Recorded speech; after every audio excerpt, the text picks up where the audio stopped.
Une femme célèbre est morte accidentellement et fut amenée à la morgue par le gardien Jacques. L'ancienne starlette de télévision était là, devant lui. Jacques souleva le drap blanc. La starlette était toujours si belle. Jacques ne put s'empêcher de sortir son téléphone pour prendre des photos et les envoya à son meilleur ami.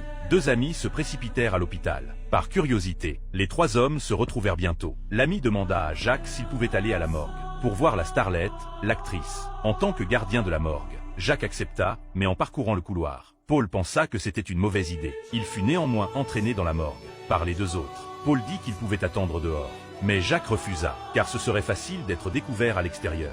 Jacques souleva le drap blanc du corps d'Anna. La beauté d'Anna les avait captivés. Maintenant que le corps avait été vu, Paul suggéra qu'ils partent immédiatement. Sinon ce serait catastrophique s'ils étaient découverts. Mais Marc ne voulait pas partir si tôt. Jacques dit aussi qu'il était le seul à pouvoir entrer ici.